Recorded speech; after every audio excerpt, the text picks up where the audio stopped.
বিসমিল্লাহির রহমানির রহিম। সম্মানিত সুধী সকলকে আসসালামু আলাইকুম। আশা করছি সকলে ভালো আছেন এবং সুস্থ আছেন। আমরা আজ উপস্থিত হচ্ছে আপনাদের ছোট সোনামণিরা যারা আমাদের চতুর্থ শ্রেণীতে পড়াশোনা করছে 2025 সালের জন্য প্রথম সাময়িক পরীক্ষা 2025-এর জন্য আজকের আমরা একটি প্রশ্নপত্র নিয়ে এসেছি। সেটি হলো বাংলা 100 নম্বরের একটি সরাসরি স্কুল পরীক্ষার প্রশ্ন। আপনারা চাইলে আপনাদের ছোট সময়তে এই ধরনের পরীক্ষার প্রশ্নপত্রে অংশগ্রহণ করাতে পারেন, তবে এটি আপনারা সরাসরি আপনার জেলায় বা আপনার বিভাগের বা আপনার থানায় এটি সরাসরি প্রশ্ন ভেবে নেবেন না, কারণ এটি আমরা যেখানে আমাদের এই প্রশ্নটি হয়েছে অলরেডি আমরা যে জায়গায় বা যে স্কুলে পরীক্ষা হয়েছে সেখান থেকে আমরা প্রশ্নটি সংগ্রহ করে আপনাদেরকে আসলে দেওয়ার চেষ্টা করছি। আমাদের যে কোনো প্রয়োজনে এই নম্বরে আপনারা যোগাযোগ করতে পারেন। পরবর্তী আপডেট পাওয়ার জন্য আমাদের সঙ্গে থাকবেন এবং যারা আমাদের পূর্ব থেকে আমাদের চ্যানেলের সঙ্গে রয়েছে সকলকে জানাচ্ছি অসংখ্য ধন্যবাদ আমাদের পাশে থাকার জন্য। তো আমরা আজকে এই প্রশ্নপত্রটি যে দেখব, আমরা আজকে এখানে বেশ কয়েকটি বিষয় আমাদের থাকবে।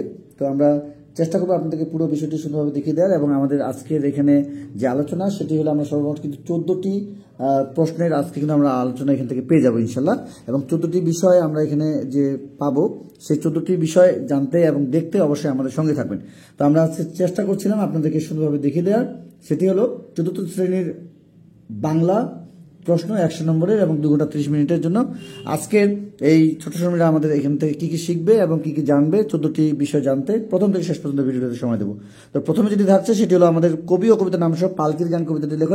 এখানে আমাদের রয়েছে 1+1+8 সমান কিন্তু 10, অর্থাৎ কবির নাম এবং কবিতার নামের জন্য 1 1 2 এবং কবিতার 8 লাইনের জন্য আমাদের 8 নম্বর থাকবে। তবে এখানে পালকির গান এখানে অবশ্যই 8 লাইন কথাটি থাকা উচিত ছিল।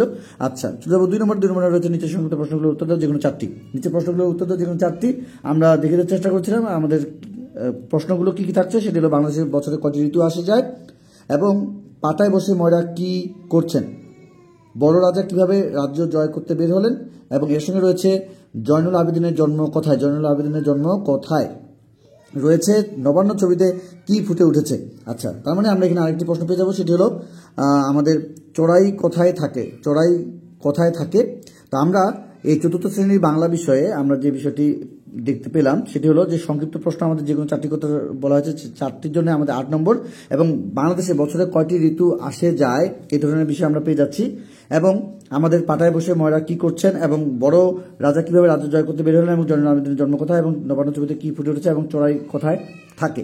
তো বিষয়টা হলো যে আমরা মূলত আমাদের ছোট সময়তে যে বিষয়টি একটু বোঝানোর চেষ্টা করব সেটি হলো, আচ্ছা, তো আমরা আমাদের ছোট সময়তে যেটি বোঝানোর চেষ্টা করব যে এই প্রশ্নগুলো কিন্তু এমন বা সরাসরি কিন্তু এমন আসতে পারে, একটু খেয়াল করব যেন তারা এই বিষয়গুলো সরাসরি আবার প্রশ্ন না ভেবে নেয় এবং আপনারা তারা যেন আপনাদের সহযোগিতা নিয়ে যেন এই ধরনের যে তাদের পাঠ্য বইয়ে যে প্রশ্ন বা যে পাঠগুলো রয়েছে সেগুলো থেকে যেন তারা সুন্দরভাবে পড়ে নেয়, তারপরে প্রস্তুতি নেবে পরীক্ষার জন্য। চলে যাবো 3 নম্বরে যেটি থাকছে নিচের রচনামূলক প্রশ্নগুলোর উত্তর লেখো।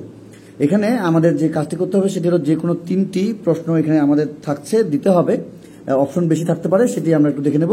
কষ্ট পেলেও বাবুইয়ের মনে দুঃখ নেই কেন, চিঠিতে সাধারণত কয়টি অংশ থাকে ও কি কি। এরপরে হচ্ছে এই মহান রচয়িতা তারা, এক মহান রচয়িতা তারা ব্যাখ্যা করি এবং সেকালে মেয়েদের অবস্থা কেমন ছিল এবং কোন ঋতু তোমার বেশি পছন্দের কারণ 3টি বাক্যে লেখো। তা আমরা আসলে এই বিষয়গুলোর উপরে আমরা কিন্তু একটি আসলে চতুর্থ শ্রেণীর একটি প্রশ্ন কিন্তু অলরেডি দিয়েছিলাম আমার নিজের হাতে করা একটি প্রশ্নপত্র। সেখান থেকে কিন্তু আমরা এখানে দেখতে পাচ্ছি যে অনেকগুলো কিন্তু মিলেছে, বিশেষ করে কবিতাটা, পালকির গান এবং সংক্ষিপ্ত প্রশ্ন বলেন, বড় প্রশ্ন বলেন, এগুলো কিন্তু মিলে যেতেই পারে। তো তবে সরাসরি এটি প্রশ্নপত্র না ভেবে আমরা এই অনুযায়ী শুধুভাবে প্রস্তুতি নেওয়ার চেষ্টা করব। হয়তোবা দ্রুত এবং অনেক প্রশ্ন নিয়ে কাজ করছি, হয়তোবা উচ্চারণের ক্ষেত্রে বা বলার ক্ষেত্রে কোনো ভুল ত্রুটি হতে পারে, অবশ্যই ক্ষমা সুন্দর দৃষ্টিতে দেখবেন। এবং চলে যাবো আমাদের 4 নম্বর নিচে শব্দগুলোর অর্থ লেখো। এখানে আমাদের 5টি দিতে হবে, আমরা একটু দেখে নেই কি কি থাকছে। সেটি হলো ষড়ঋতু, মুষলধারে অঙ্গ, চর, দুর্ভিক্ষ, কুড়েঘর এবং বীরশ্রেষ্ঠ। ষড়ঋতু, মুষলধারে অঙ্গ, চর, দুর্ভিক্ষ, কুড়েঘর এবং আমাদের তার সঙ্গে বীরশ্রেষ্ঠ। চলে যাবো শূন্যস্থান পূরণ করে যে কোনো 5টি এখানে বলেছে। রাজা ড্যাশ করে এসেছেন, শিকারের খোঁজে রাজা ড্যাশ যাচ্ছেন, ড্যাশ চড়ে বউ নাইওরে যান এবং গ্রীষ্মকে বলা হয় ড্যাশ এবং শিল্পাচার্য মৃত্যুবরণ করেন ড্যাশ সালে। তো এগুলো ছিল আমাদের 1 থেকে 5 নম্বর পর্যন্ত। বাকি অংশটুকু দেখতে অবশ্যই আমাদের সঙ্গে থাকবেন এবং নিচের শব্দগুলো বিপরীত শব্দ লেখার কথা বলা হয়েছে এখানে। অন্তর উদয়, কঠিন, দ্রুত, ক্ষুদ্র এবং আসল আলো ইহকাল। আচ্ছা, আবারও অন্তর উদয়, কঠিন, ক্ষুদ্র, আসল আলো ইহকাল। আচ্ছা, নিচের শব্দগুলোর সমার্থক শব্দ লেখো, যেগুলো 5টি বলা হয়েছে। কান, অরণ্য, আলো, কোকিল, গলা, চোখ, ছেলে। কান, অরণ্য, আলো, কোকিল, গলা, চোখ এবং ছেলে। এর সঙ্গে রয়েছে নিচের শব্দগুলো দিয়ে বাক্য গঠন করো, যে কোনো 5টি বলা হয়েছে। নবান্ন, রাজ্য, অট্টালিকা, নিয়ন্ত্রণ, রণক্ষেত্র, অগ্রদূত এবং হলো আমাদের অধিকার এইগুলো দিয়ে তাদের বাক্য তৈরি করতে হবে। এবং আমরা 8 নম্বর পর্যন্ত আপনাদেরকে দেখিয়ে দেওয়ার চেষ্টা করছি। আমাদের মূলত আমাদের 14 নম্বর পর্যন্ত হয়তো বলেছিলাম যে 14 নম্বর পর্যন্ত তাদের পরীক্ষায় প্রশ্ন এই ধরনের প্রশ্নের ধরন বা আইটেম আসবে, তো দেখিয়ে দেওয়ার চেষ্টা করছিলাম। অন্যান্য বিষয়গুলো সঙ্গে থাকুন।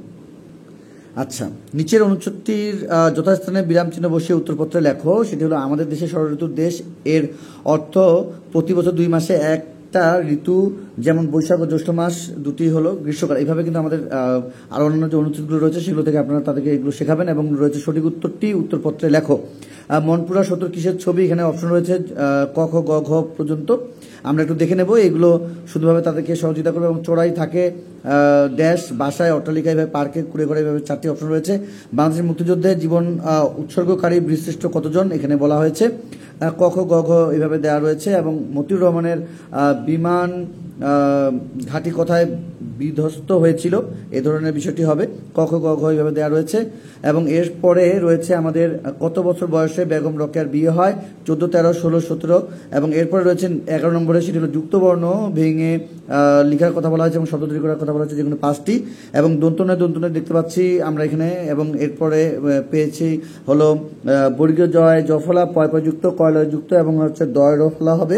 এবং আমাদের যে বর্গীয় জয় যুক্ত ইয় এবং আমাদের আরও যে রয়েছে এই ধরনের বিষয়গুলো, যেমন আমরা যদি খেয়াল করি একটু, আচ্ছা, রয়েছে আমাদের